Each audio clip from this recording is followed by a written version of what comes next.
आज 20 अप्रैल 2026 है और आज हम बैंकिंग, इंश्योरेंस और रेगुलेटरी एग्जाम्स के लिए एक बहुत ही गहन विश्लेषण करने जा रहे हैं। बिल्कुल। और आज की जो टॉपिक्स है ना वो सच में काफी दिलचस्प हैं। मतलब राजनीति से लेके इकोनॉमिक्स तक काफी कुछ कवर करना है हमें। हाँ, लेकिन चर्चा शुरू करने से पहले मैं छात्रों को एक बहुत ही महत्वपूर्ण सलाह देना चाहता हूँ। देखिए, तैयारी के दौरान केवल पीडीएफ का ढेर इकट्ठा करने से बचें। अपने कॉन्सेप्ट्स को मजबूत बनाने के लिए ना पहले इस पूरे ऑडियो को ध्यान से सुनें। एकदम सही सलाह है, क्योंकि जब आप कॉन्टेक्स्ट समझते हैं तो फैक्ट्स अपने आप याद हो जाते हैं। तो आज के एजेंडा में क्या क्या है? आज के हमारे इस कंपेंडियम में कुल 6 मुख्य स्तंभ हैं, जिन्हें हम क्रम से कवर करेंगे। पहला है संवैधानिक राजनीति और आंतरिक शासन। दूसरा है मैक्रो इकोनॉमिक्स और वित्तीय विनियमन। तीसरा पिलर है भू राजनीति और अंतर्राष्ट्रीय संबंध। चौथा रक्षा, अंतरिक्ष और पारिस्थितिक सुरक्षा। पांचवा है द फैक्ट मैट्रिक्सेस और छठा स्तंभ है राज्य समाचार, खेल और महत्वपूर्ण दिन। तो मतलब पूरा का पूरा सिलेबस आज एक ही जगह कवर होने वाला है। बिल्कुल। अब हम अपनी अगली स्लाइड पर चलते हैं। तो शुरुआत करते हैं एक बहुत ही अहम संवैधानिक मुद्दे से। जो 131वां संविधान संशोधन विधेयक था ना, वो परिसीमन यानी डिलिमिटेशन की बाधा को पार करने में विफल रहा है। ये तो काफी बड़ी खबर है। तो इसके फेल होने के पीछे के आंकड़े क्या कहते हैं? देखिए, लोकसभा में इसके पक्ष में 298 वोट पड़े और विरोध में 230 वोट पड़े। अब चूंकि ये एक संवैधानिक संशोधन था तो इसे पास करने के लिए 2/3 बहुमत की जरूरत थी। मतलब कम से कम 360 वोट चाहिए थे, राइट? बिल्कुल सही, 360 वोट चाहिए थे, जो इसे नहीं मिल पाए और ये बिल हार गया। लेकिन इसका मुख्य एजेंडा क्या था? मतलब सरकार इससे अचीव क्या करना चाहती थी? इसका मेन ऑब्जेक्टिव 2011 के जनगणना के आधार पर सीटों को पुनर्व्यवस्थित करना था और लोकसभा सीटों को 543 से बढ़ाकर सीधा 850 करना था। बाप रे, 850। और शायद इसका दूसरा बड़ा उद्देश्य वो 33% महिला आरक्षण कोटा लागू करना भी था, है ना? हाँ, वो भी एक बड़ा फैक्टर था। लेकिन इस बिल को लेकर जो सबसे बड़ा विवाद या जो की फ्रिक्शन था, वो दक्षिणी राज्यों की तरफ से था। अच्छा, उनका क्या तर्क था इसमें? उनका डर बहुत ही प्रैक्टिकल था। हाँ। दक्षिणी राज्यों का कहना है कि उन्होंने दशकों से जनसंख्या नियंत्रण में बहुत अच्छा काम किया है, तो अगर अब आबादी के हिसाब से सीटें बढ़ती हैं तो उन्हें आनुपातिक प्रतिनिधित्व में भारी नुकसान उठाना पड़ेगा। एक मिनट, अगर दक्षिणी राज्यों ने जनसंख्या नियंत्रण का अच्छा काम किया है तो क्या उन्हें अच्छे सुशासन के लिए सजा नहीं मिल रही है? यही तो सबसे बड़ी डिबेट है। और इसी डिबेट को समझने के लिए ना हमें संवैधानिक ढांचे के आर्टिकल्स को देखना होगा। जैसे आर्टिकल 82 कहता है कि हर जनगणना के बाद लोकसभा सीटों का रीअलाइनमेंट होना चाहिए। और राज्यों के लिए भी तो कोई आर्टिकल है ना ऐसा ही? हाँ, आर्टिकल 170 क्लॉज 3 वो राज्य विधानसभा सीटों के लिए यही बात कहता है। लेकिन सारा पेंच फंसा है आर्टिकल 81 क्लॉज 2 में। वो क्या कहता है? वो कहता है कि सभी राज्यों में सीट टू पॉपुलेशन रेशो यानी सीट और जनसंख्या का अनुपात एक समान होना चाहिए। और इसी नियम की वजह से अतीत में कई बार परिसीमन को रोका गया था। जैसे कि 1976 का 42वां संशोधन, जिसने इसे 2001 तक फ्रीज कर दिया था। बिल्कुल। फिर 2001 में जो 84वां संशोधन आया, उसने इस फ्रीज को आगे बढ़ाकर 2026 के बाद होने वाली पहली जनगणना तक खिसका दिया। और फिर 87 में संशोधन 2003 ने बस इतनी छूट दी कि कुल सीटें बदले बिना 2001 की जनगणना के आधार पर राज्य के भीतर सीमाओं का पुनर्निर्धारण कर लिया जाए। सही कहा। अब हम अपनी अगली स्लाइड पर चलते हैं। तो इस बिल के फेल होने का असर उस महिला आरक्षण वाले बिल पर भी पड़ा है ना? हाँ, बिल्कुल सीधा असर पड़ा है, जो हमारा 106वां संशोधन है, जिसे हम नारी शक्ति वंदन अधिनियम 2023 कहते हैं। वही जिसमें 33% आरक्षण की बात है। हाँ, लेकिन छात्रों को ये याद रखना चाहिए कि ये 33% आरक्षण केवल लोकसभा, राज्य विधानसभाओं और एनसीटी दिल्ली के लिए है, राज्यसभा के लिए बिल्कुल नहीं है। ये पॉइंट नोट करने वाला है। तो अभी वर्तमान में महिलाओं के प्रतिनिधित्व की स्थिति कैसी है? वर्तमान स्थिति काफी निराशाजनक है।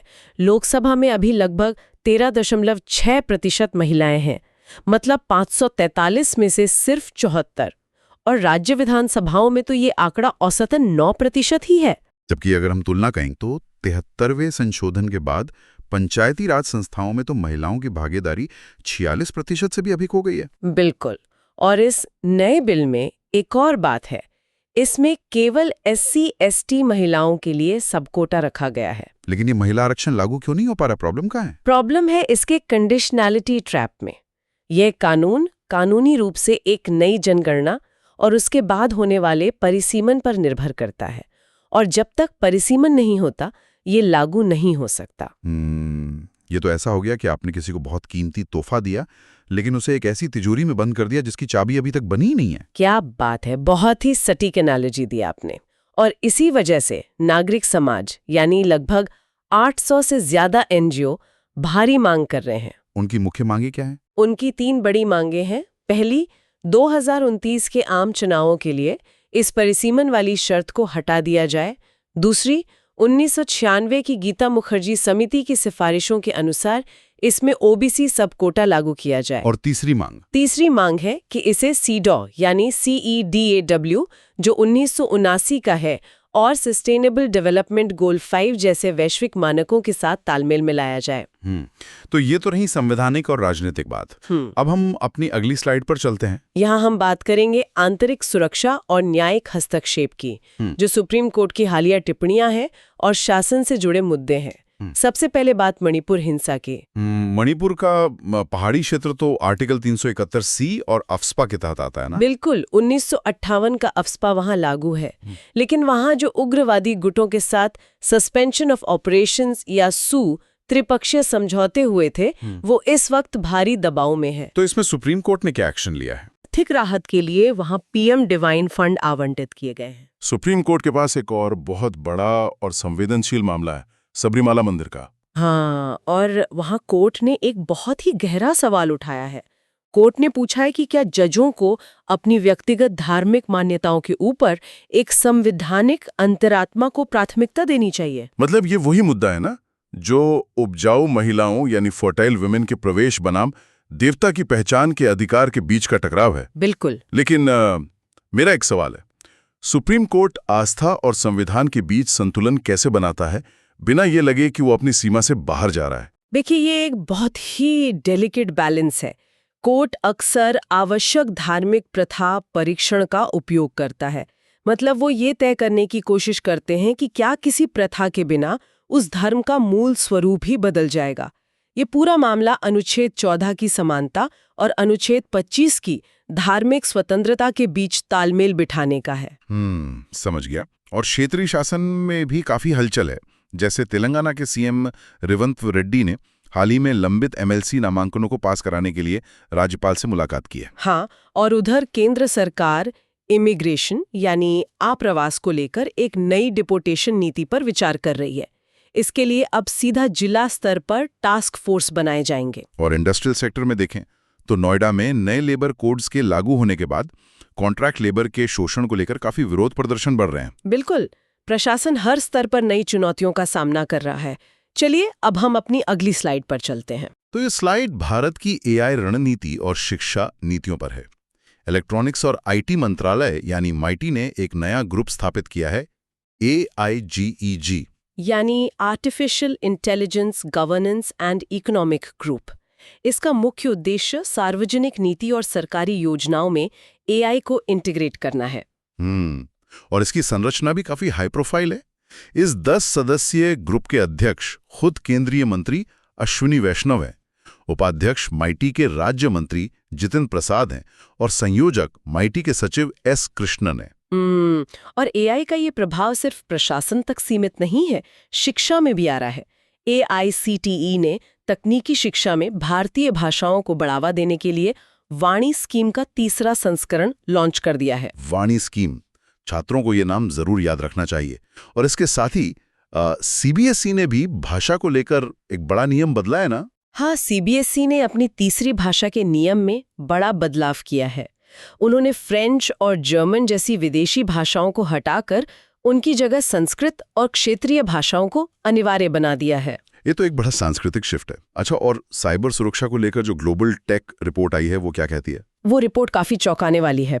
उसके अनुसार जो बड़ी एआई कंपनियां हैं वो अब चुपचाप दुनिया की वास्तविक या डी फैक्टो साइबर सुरक्षा द्वारपाल बनती जा रही हैं। इसका मतलब एआई अब केवल एक तकनीक नहीं रह गया है, बल्कि ये हमारी राष्ट्रीय सुरक्षा और शासन का मुख्य हिस्सा बन चुका है। बिल्कुल सही कहा आपने।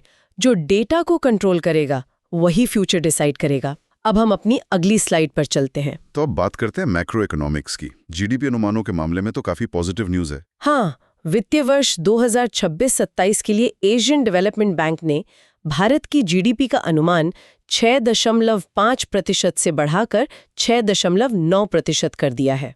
और आगे 2027-28 के लिए तो ये 7.3% का अनुमान लगा रहे हैं। बिल्कुल। अगर हम बाकी संस्थाओं की बात करें तो आरबीआई का अनुमान भी 6.9% है, वर्ल्ड बैंक इसे 6.6% और आईएमएफ 6.5% पर देख रहा है। छात्रों की जानकारी के लिए बता दूं कि पिछले वित्तीय वर्ष यानी 25-26 की वास्तविक वृद्धि 7.6% थी। लेकिन एक विरोधाभास है यहाँ। अगर हमारी जीडीपी ग्रोथ लगभग 7% के आसपास है, जो कि काफ़ी अच्छी है, तो हम वैश्विक रैंकिंग में नीचे कैसे खिसक गए? भारत अब खिसककर 6ठे स्थान पर आ गया है। देखिए, इसका सबसे बड़ा कारण है रुपए का मूल्यह्रास या डेप्रिसिएशन। जब आप घरेलू अर्थव्यवस्था की मजबूत वृद्धि को कमजोर होते रुपए के जरिए डॉलर में बदलते हैं, तो अंतर्राष्ट्रीय स्तर पर उसका कुल आकार सिकुड़ जाता है। अच्छा, तो ये करेंसी कन्वर्जन का असर है। और वेल्थ क्रिएशन में भी एक बड़ा उलटफेर हुआ है। अमीरों की सूची में गौतम अडानी अब मुकेश अंबानी को पीछे छोड़ चुके हैं। हाँ, गौतम अडानी की कुल संपत्ति 112 बिलियन डॉलर हो गई है, जबकि मुकेश अंबानी 90.8 बिलियन डॉलर पर हैं।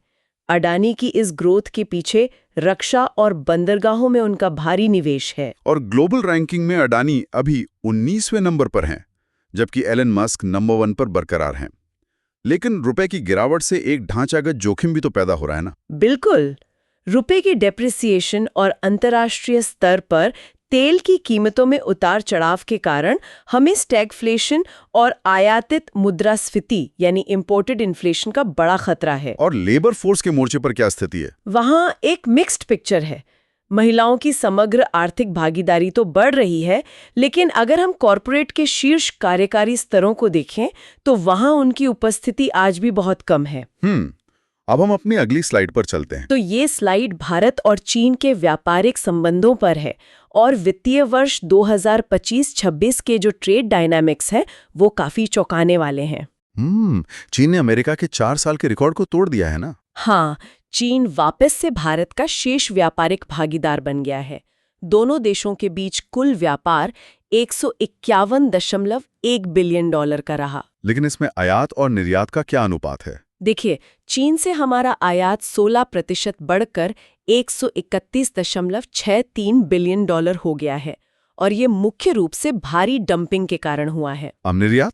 चीन को हमारा निर्यात प्रतिशत में तो 36.66% बढ़ा है, लेकिन कुल मात्रा बहुत ही कम है, केवल 19.47 बिलियन डॉलर। तो इसका मतलब हमारा व्यापार घाटा बहुत ज्यादा बढ़ गया है। हाँ, व्यापार घाटा काफी बढ़कर 112.16 बिलियन डॉलर हो गया है।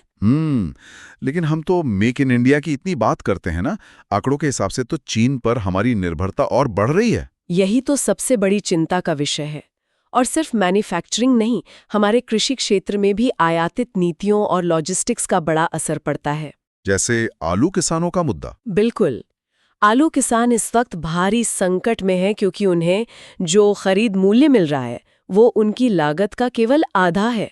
ये साफ तौर पर हमारी एमएसपी प्रणाली की खामियों को जागर करता है। और छात्रों को यहाँ एमएसपी से जुड़ी एक संस्थागत जानकारी याद रखनी चाहिए। जो सीएसीपी है ना, वो कोई वैधानिक निकाय या स्टैट्यूटरी बॉडी नहीं है। हाँ, ये बहुत बार एग्जाम्स में पूछा जाता है। सीएसीपी केवल कृषि मंत्रालय का एक संबद्ध कार्यालय यानी अटैच्ड ऑफिस है। और लॉजिस्टिक्स को सुधारने के लिए एमएसएमई मंत्रालय ने क्या कदम उठाया है? एमएसएमई मंत्रालय ने राष्ट्रीय डेटा संचालित लॉजिस्टिक्स इकोसिस्टम बनाने के लिए एनएलडीएसएल के साथ एक अहम समझौता किया है। चलिए अब हम अपनी अगली स्लाइड पर चलते हैं। यहाँ हम बात करेंगे कॉरपोरेट जॉइंट वेंचर्स और बुनियादी ढांचे की। जेएसडब्ल्यू स्टील और दक्षिण कोरिया की पोस्को ने एक बहुत बड़ा जॉइंट वेंचर किया है। ये प्रोजेक्ट कहाँ लगने वाला है? ये झारसुगुड़ा उड़ीसा में लगेगा। वहाँ 6 MTPA क्षमता का एक इंटीग्रेटेड स्टील प्लांट लगाया जाएगा। और इसमें फाइनेंशियल कमिटमेंट क्या है? पोस्को 31 दिसंबर 2026 तक सैफरन रिसोर्सेज नाम की कंपनी में 508.8 करोड़ रुपए का अधिग्रहण करेगा। ये भारत और दक्षिण कोरिया के आर्थिक संबंधों को काफी मजबूत करेगा।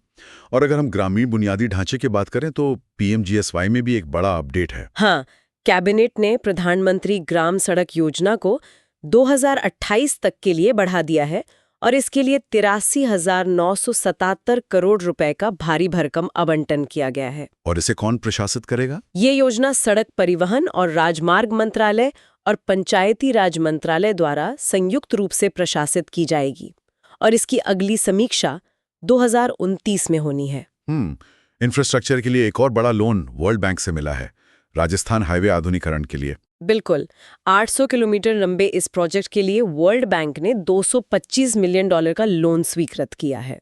लेकिन इसमें जो फाइनेंशियल मैकेनिज्म इस्तेमाल हुआ है वो काफी दिलचस्प है।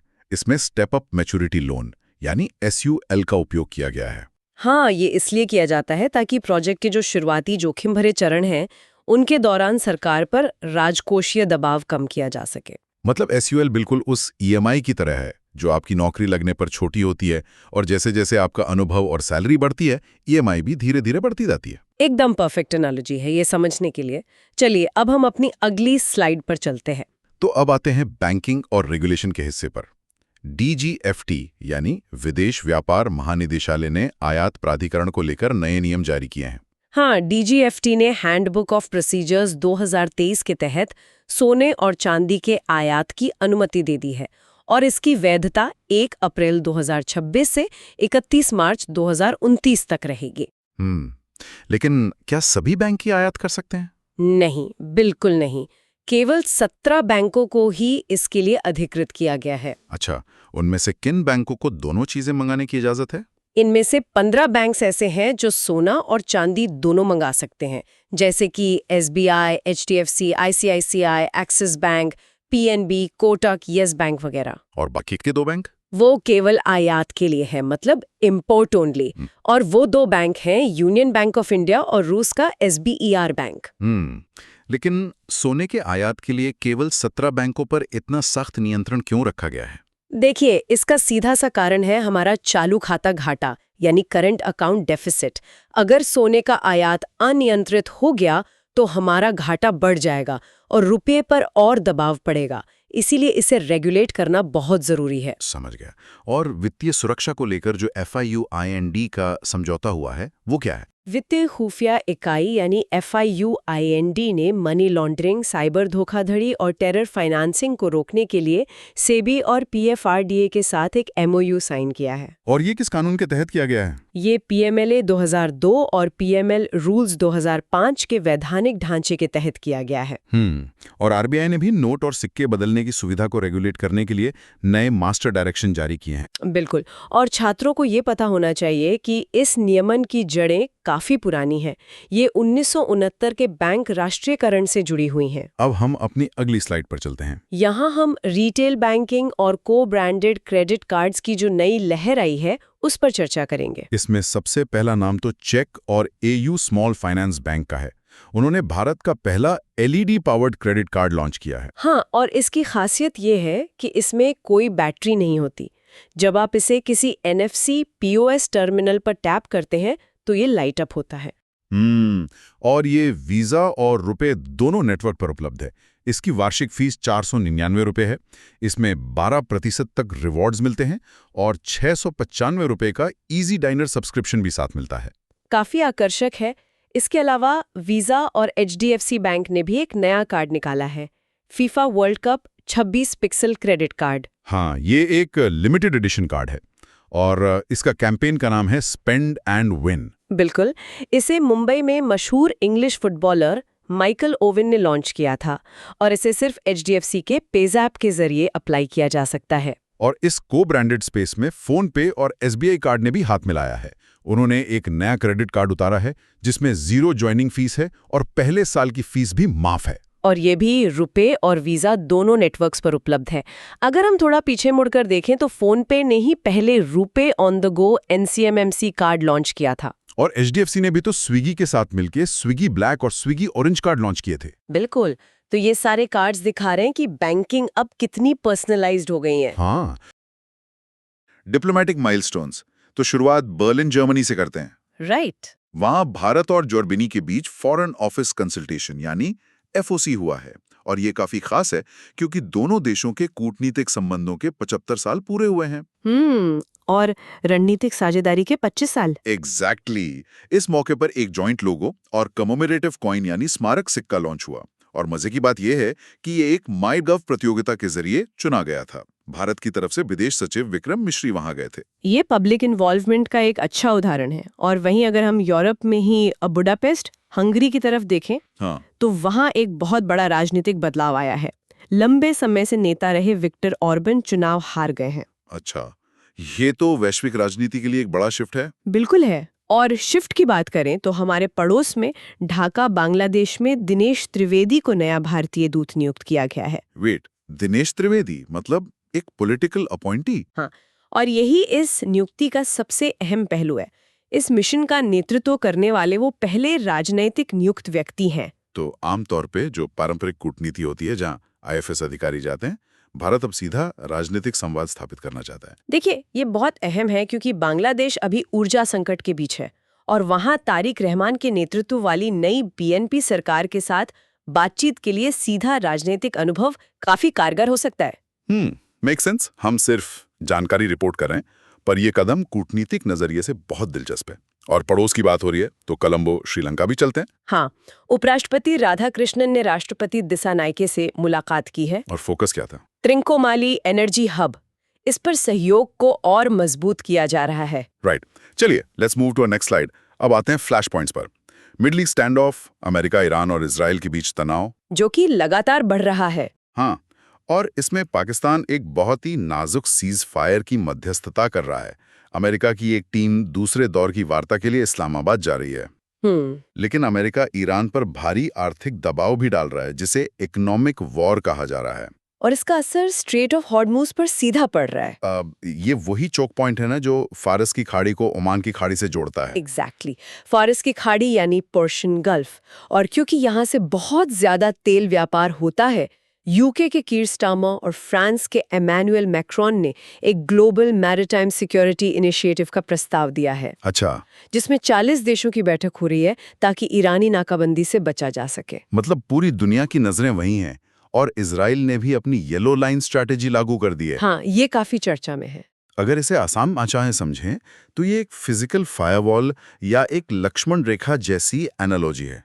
ये शत्रुतापूर्ण क्षेत्र में एक गढ़ वाले यानी फोर्टिफाइड बफर जोन की सैन्य सीमांकन अवधारणा है।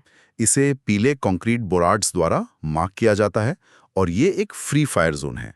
अक्टूबर 2025 में गाजा में और अब अप्रैल 2026 में दक्षिणी लेबनान में इसे लागू किया गया है। और दोनों ही पक्ष, मतलब हम यहाँ बिल्कुल तटस्थ रहें, तो ये एक विशुद्ध सैन्य रणनीति है। राइट। क्या ये दिलचस्प नहीं है कि मिडिल ईस्ट में इतना तनाव है, लेकिन एशिया में भारत और चीन के बीच पुरानी बर्फ पिघल रही है? बिल्कुल। 2020 के गलवान घाटी संघर्ष के बाद से रुकी हुई द्विपक्षीय वार्ता फिर से शुरू हो गई। राइट। और ये SCO डायलॉग्स के जरिए हो रहा है। हाँ, शंघाई कोऑपरेशन ऑर्गेनाइजेशन, जिसका मुख्यालय बीजिंग में है। इसके सदस्यों में भारत, पाकिस्तान, ईरान और अब बेलारूस भी शामिल हैं। और अगली बैठक कहाँ है? बिश्केक में। ठीक है। और एक और बड़ी खबर, शी जिनपिंग सितंबर 2026 में 18वें ब्रिक्स शिखर सम्मेलन के लिए भारत का दौरा कर सकते हैं, जो कि एक बहुत बड़ा फ्यूचर आउटलुक है। और याद रखने वाली बात यह है कि 17वां ब्रिक्स अभी ब्राजील में हो रहा है, जिसकी theme strengthening Global South cooperation है। Right.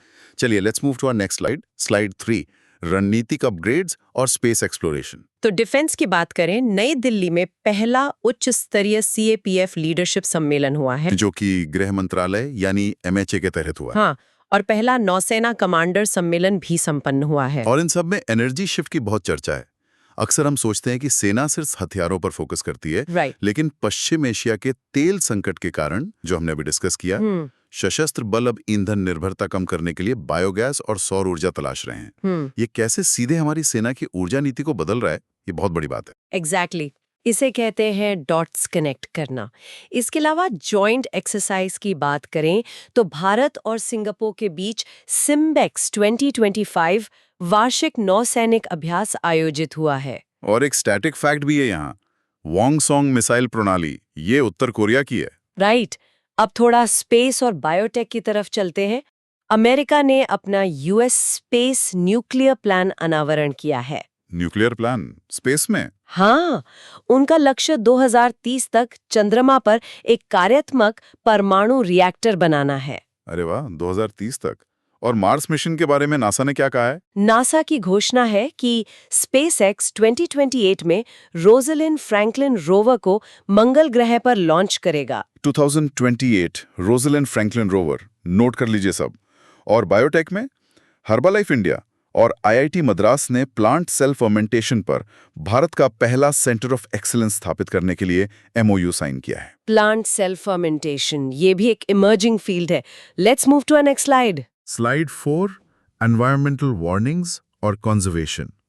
World organisation for animal health यानी वोहा, जिसका मुख्यालय पेरिस में है और स्थापना 1924 में हुई थी। राइट। उन्होंने एक बहुत ही गंभीर चेतावनी दी है, foot and mouth disease FMD तेजी से विश्व स्तर पर फैल रहा है।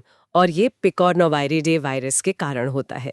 ये खुर वाले जानवरों को प्रभावित करता है और इसका अभी कोई इलाज या वैक्सीन नहीं है। और इसी तरह के वेक्टर जनित बीमारियों से लड़ने के लिए वैज्ञानिक अब जीन ड्राइव्स और आनुवांशिक रूप से संशोधित यानी जेनेटिकली मॉडिफाइड मच्छरों को डिप्लॉय करने पर चर्चा कर रहे हैं, जो कि एक काफी कंट्रोवर्शियल टॉपिक भी है। हाँ, मैं इसे ऐसे समझता हूं जैसे जीन ड्राइव नेचर के लिए एक सॉफ्टवेयर पैच की तरह है, लेकिन इसके जोखिम भी तो बहुत है ना। मतलब अगर म्यूटेशन गलत हो गया तो। बिल्कुल, इसीलिए इस पर अभी गहन चर्चा हो रही है।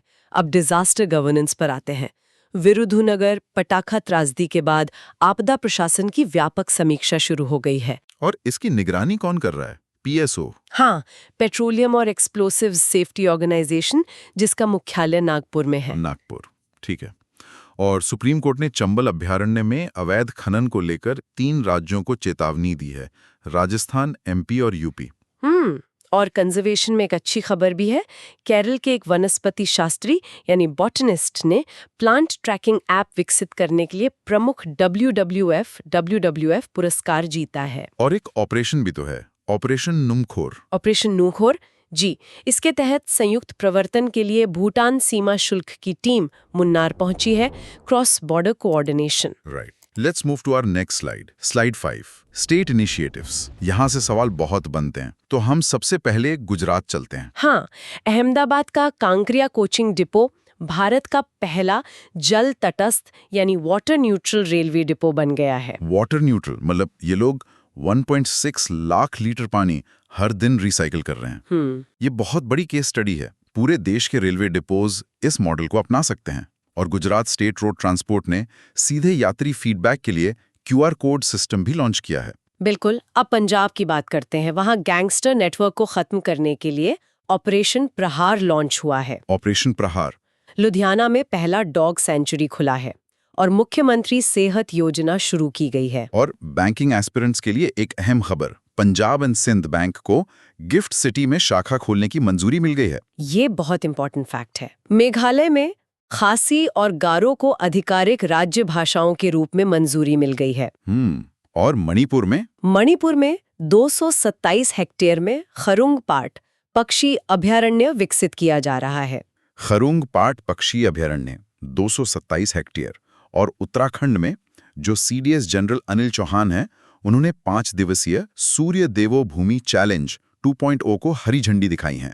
इसमें 3 केदार शामिल हैं, कल्पेश्वर, रुद्रनाथ और तुंगनाथ। राइट। और नेशनल लेवल पर नीति आयोग के सुमन बेरी ने Divya Bharat a window to the soul of India anthology launch की है। दिव्य भारत, बढ़िया। Let's move to our next slide, slide 6, the fact matrix, appointments, awards और कल्चरल हेरिटेज। हाँ, ये स्लाइड फैक्ट से भरी है। और परीक्षा के नजरिए से अपॉइंटमेंट वाले सवाल सीधे होते हैं, आपको बस नाम और पद याद रखना है। तो हरिवंश नारायण सिंह राज्यसभा के उपसभापति बने हैं। ये उनका तीसरा कार्यकाल है, 2018, 2020 और अब 2026। वो बिहार से जेडीयू का प्रतिनिधित्व करते हैं। और राष्ट्रीय पिछड़ा वर्ग आयोग यानी एनसीबीसी की नई चेयरपर्सन साध्वी निरंजन ज्योति बनी है। उन्होंने हंसराज गंगाराम अहीर की जगह ली है। हाँ, ये रिप्लेसमेंट वाला पॉइंट याद रखना बहुत जरूरी है। और डॉक्टर के.एस. सोमशेखर को राज्यसभा का नया सचिव नियुक्त किया गया है, सभापति सीपी राधाकृष्णन द्वारा। नीति आयोग में भी एक अपडेट है। निधि चिब्दर को 2026 के लिए नीति आयोग सीईओ का अतिरिक्त प्रभार मिला है। चलिए अब अवार्ड्स देखते हैं। सयानी गुप्ता को Harvard south Asian person of the year चुना गया। और यहाँ भी रिप्लेसमेंट वाली ट्रिक। 2025 के विजेता शेफ विकास खन्ना थे। एग्जैक्टली, विकास खन्ना को रिप्लेस किया सयानी गुप्ता ने। ऐसे याद रखेंगे तो नहीं भूलेंगे। और अनीता चौधरी को WWF मछली नेशनल अवार्ड मिला है। वो शेरगढ़ वाइल्ड लाइफ सेंचुरी में फॉरेस्ट गार्ड हैं और उन्होंने 500 जानवरों को बचाया है। बहुत बड़ा अचीवमेंट है। 68वां ज्ञानपीठ पुरस्कार गुलजार और राम भद्राचार्य जी को मिला है। साध्वी सतीश सैल मिस इंडिया 2026 बनी है। वो गोवा का प्रतिनिधित्व करती है ना? हाँ, और अब वो मिस वर्ल्ड 2027 में जाएंगी। और पीएम राष्ट्रीय बाल पुरस्कार से ओडिशा की ज्योत्सना सबर को सम्मानित किया गया है। अब कल्चरल फुटर पर आते हैं। आज के सांस्कृतिक उत्सव परशुराम जयंती है, अक्षय तृतीया है और चारधाम यात्रा की शुरुआत हो रही है। और ओडिशा को कुछ जीआई टैग्स भी मिले हैं। दही बारा आलूदम, पखाल भात, ओडिशा रसगुल्ला और कटक रूपा तारकशी। ये तो नाम सुनकर ही मतलब बहुत स्वादिष्ट लिस्ट है। कटक रूपा तारकशी को छोड़कर वो तो सिल्वर फिलिग्री आर्ट है। बिल्कुल। Let's move to our next slide, slide 7, sports milestones और इम्पोर्टेंट डेज। स्पोर्ट्स में क्रिकेट से बहुत बड़ी खबर है। मुंबई क्रिकेट एसोसिएशन यानी MCA संरक्षित खिलाड़ी अनुबंध यानी स्ट्रक्चर्ड प्लेयर कॉन्ट्रैक्ट लॉन्च करने वाला पहला राज्य बना है। इसमें ग्रेड हैं, A को 12 से 20 लाख, B को 8 से 12 लाख और C को 8 लाख तक। लेकिन एक बहुत सख्त शर्त है। क्या शर्त है? खिलाड़ी ने पिछले 2 सीजन में भारत या IPL टीम का प्रतिनिधित्व नहीं किया होना चाहिए। अच्छा, मतलब ये प्योरली डोमेस्टिक प्लेयर्स को सपोर्ट करने के लिए। एग्जैक्टली। और शूटिंग में ISSF वर्ल्ड कप 2026 जो ग्रेनेडा में हो रहा है, वहां मुकेश नीलावल्ली और पलक गुलिया ने मिक्स्ड टीम पिस्टल में स्वर्ण जीता है और विश्व रिकॉर्ड बनाया है। वाओ! और एथलेटिक्स में तो एक अकल्पनीय घटना हुई है। हाँ, मैं इसी का इंतजार कर रहा था। चीन में एक रोबोट रनर ने हाफ मैराथन में मानव रिकॉर्ड तोड़ दिया। मतलब क्या अब एथलेटिक्स भी AI और रोबोटिक्स का हिस्सा बनने वाला है? लगता तो ऐसा ही है। ये रोबोटिक्स की दुनिया में एक बहुत बड़ा लीप है। सीरियसली? चलिए अब अप्रैल के इंपॉर्टेंट डेज देख लेते हैं। 13 से 17 अप्रैल सड़क सुरक्षा सप्ताह। इसके ब्रांड एम्बेसडर MS धोनी हैं, कार्स 24 के लिए। और इसी के तहत तेलंगाना में गोल्डन आवर रिस्पॉन्स के लिए प्रोजेक्ट संजीवनी चलाया जा रहा है। राइट। 14 अप्रैल को वर्ल्ड क्वांटम डे, 15 अप्रैल को वर्ल्ड आर्ट डे, 16 अप्रैल को वर्ल्ड वॉइस डे और 17 अप्रैल को वर्ल्ड हीमोफीलिया डे। इसकी थीम बहुत इंपॉर्टेंट है, diagnosis first step to care. Diagnosis first step to care. और 18 अप्रैल को world heritage day. Let's move to our next slide, slide 8। अब समय है फाइनल असेसमेंट का। MCQ practice part 1। तो लर्नर्स, हमने अभी जो स्लाइड 6 और 7 में पढ़ा है, देखिए परीक्षा में वो कैसे घूम कर आता है। पहला सवाल, लोकसभा सीटों को पुनर्समायोजित करने और महिला आरक्षण को लागू करने के लिए कौन सा संविधान संशोधन बिल पेश और पराजित किया गया था? इसका उत्तर है 131st अमेंडमेंट बिल। राइट। दूसरा सवाल, राष्ट्रीय पिछड़ा वर्ग आयोग NCBC के अध्यक्ष के रूप में हंसराज गंगाराम अहीर की जगह किसने ली? उत्तर है साध्वी निरंजन ज्योति। देखिए, रिप्लेसमेंट वाला सवाल आ गया। तीसरा सवाल, संरक्षित खिलाड़ी अनुबंध मॉडल लॉन्च करने वाला भारत का पहला राज्य क्रिकेट संघ कौन बना? मुंबई क्रिकेट एसोसिएशन यानी MCA। बिल्कुल सही। Let's move to our next slide, slide 9, MCQ practice part 2। यहाँ कुछ नया डेटा है जो बहुत महत्वपूर्ण है। सवाल नंबर 4, वित्तीय वर्ष 2025-26 में चीन के साथ भारत का व्यापार घाटा यानी ट्रेड डेफिसिट कितना हो गया? इसका उत्तर है $112.16 बिलियन और कुल व्यापार $151.1 बिलियन है। हाँ, ये नया और बहुत अहम डेटा है। इसे सीधा MCQ सेक्शन में जोड़ा गया है। देखिए, स्लाइड्स के बाहर भी MCQ में कितना अहम डेटा छिपा है। 112 बिलियन का ट्रेड डेफिसिट हमारी अर्थव्यवस्था के लिए क्या मायने रखता है, ये सोचने वाली बात है। बिल्कुल। सवाल नंबर 5, चेक द्वारा किस बैंक के साथ साझेदारी में भारत का पहला को ब्रांडेड एलईडी संचालित क्रेडिट कार्ड लॉन्च किया गया? इसका उत्तर है एयू स्मॉल फाइनेंस बैंक। ये भी एकदम फ्रेश फैक्ट है, इसे मिस नहीं करना है। और छठा सवाल, 2026 के लिए Harvard south Asian person of the year किसे दिया गया? सयानी Gupta. Right. Let's move to our next slide. Slide 10, Final Assessment MCQ Part 3. 7वां सवाल, येलो लाइन सुरक्षा रणनीति किस देश द्वारा उपयोग की जाने वाली सैन्य सीमांकन अवधारणा है? इजराइल। 8वां सवाल, कांकरिया कोचिन डिपो जो भारत का पहला जल तटस्थ रेलवे डिपो बना, वो कहाँ स्थित है? उत्तर अहमदाबाद। और आखिरी सवाल, पेट्रोलियम और विस्फोटक सुरक्षा संगठन पीएसओ का मुख्यालय कहाँ है? इसका उत्तर है नागपुर।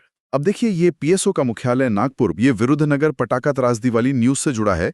इस तरह एक करंट अफेयर से स्टैटिक जीके का सवाल बनता है। बिल्कुल। तो दोस्तों, उम्मीद है ये डीप डाइव आपके लिए फायदेमंद रहा होगा। हम आपसे बहुत ही विनम्रता से आग्रह करेंगे कि कंपाउंड लर्निंग इंस्टीट्यूट के इस चैनल को सब्सक्राइब करें, लाइक करें और अपने फेलो एस्पिरेंट्स के साथ शेयर करें, ताकि आपकी तैयारी इसी तरह मजबूत होती रहे। बिल्कुल, जुड़े रहिए हमारे साथ। थैंक यू और कीप लर्निंग।